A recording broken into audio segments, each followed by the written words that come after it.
Okay, so here we are again, George Gentilis. Today I want to talk about clearing any remaining COVID PTSD that you might have, post-traumatic stress disorder.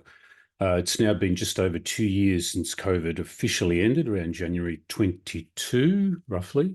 And I think here in Melbourne, Australia, we had our last major lockdown end of October, and it was pretty major. We broke the record in the world for number of lockdown days. So you can imagine the post-traumatic stress disorder that's going on here in Melbourne, and the people I'm seeing that are trickling into my practice now from PTSD, leftover COVID response. So notice if you've got it, do you feel still like you've fully recovered from it? And it depends how you experienced the lockdowns when you had them. If you were overconnected, locked in with too many people, you're going to be frustrated, and fight-flight response will be there. So you want to be able to do things that clear that, and I'll cover that in a minute. Or were you by yourself, locked alone, not much contact, you're underconnected, which we socially as human beings need. There's a certain amount we need to feel happy and balanced. Do you feel you didn't get enough of that? And a lot of kids had that, not being able to go to school. And seeing it over Zoom is not the same.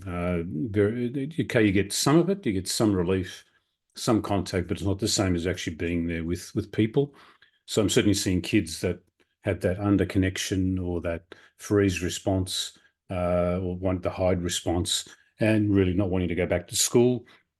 A very common one happening now. And it's really showing up after 2 years. After 2 years, you can cope for a while and think that you're back to normal. But after 2 years is a good time, especially when that was the length of the trauma as well that we went through, roughly 2 years. 2 years later, when people have been coping, you can start to see the cracks and what's unfinished. If you haven't gotten over it yet, if you're not back to where you were before COVID, given, of course, the structural changes in your economy as well, wherever you are in the world, taking that into account, are you back feeling fully alive and healthy as you did before? And hopefully even better, because you would have had time to face some of your own fears and traumas going through COVID, which hopefully allowed you to release some of that during it. And there's ways to release it if you haven't yet. So I talked about overconnected. You're enclosed with too many people, you're going to feel reactive and you have that fight-flight response. Or underconnected, where you're just too alone, became more introverted, more reclusive, and quite traumatized from that and not being able to come out like before. And also were you overcharged during it? Were you pissed off at the government and the police and all the bullying and that happened? People forced to do things, and that you first forced to lose your job or whatever, or couldn't work, and you're pissed off with all the rules that were put in place you thought was unfair. Or the opposite, undercharge, where you just felt scared, wanting to hide, afraid of the virus. And it'll depend on your background as to how you respond, your character, the way you survived growing up in the past, what happened to you in the past will now be will be determining how you responded during COVID, which obviously what often happens is it makes whatever trauma you had in the past even bigger, because you've just got this another load of trauma thrown onto you. So how do you release it? Whatever's remaining.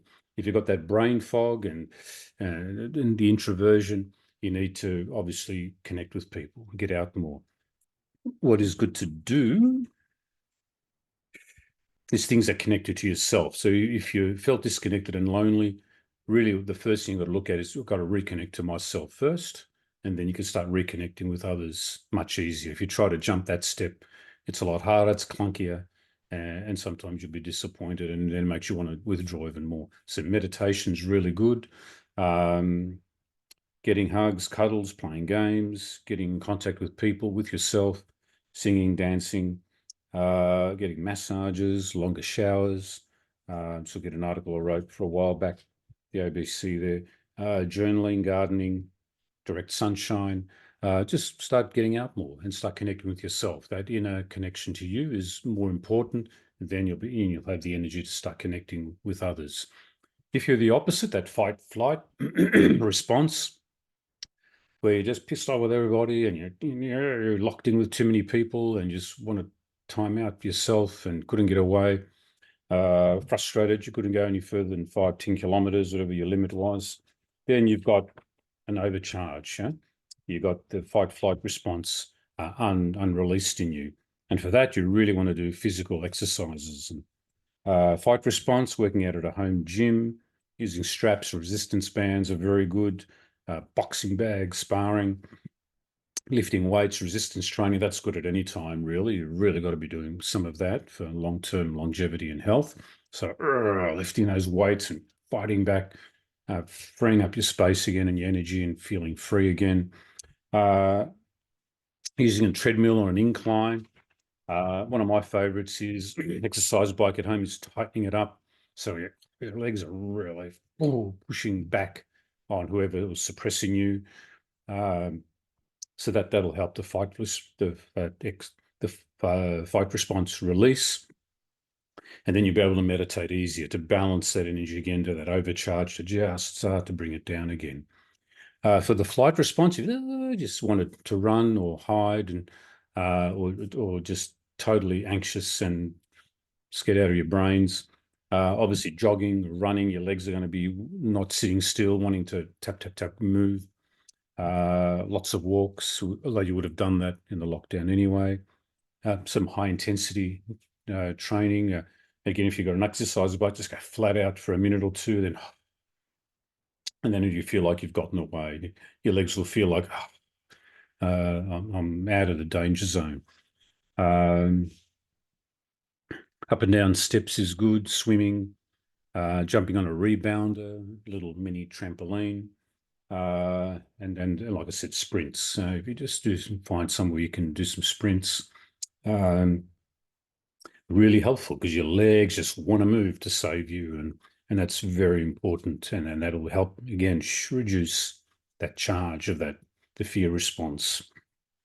So there you go. There's a few things. So people are certainly trickling in more now because you've had a few years to cope and haven't been able to cope or coped enough, but not really back to where you were before. There's some suggestions. If that's not helping enough, definitely booking to see someone, definitely body-based person. And of course, I've got a great meditation app as well to help you do that, some of that work on the inside as well, somatically in your body. Okay, have a great week. We'll see you again.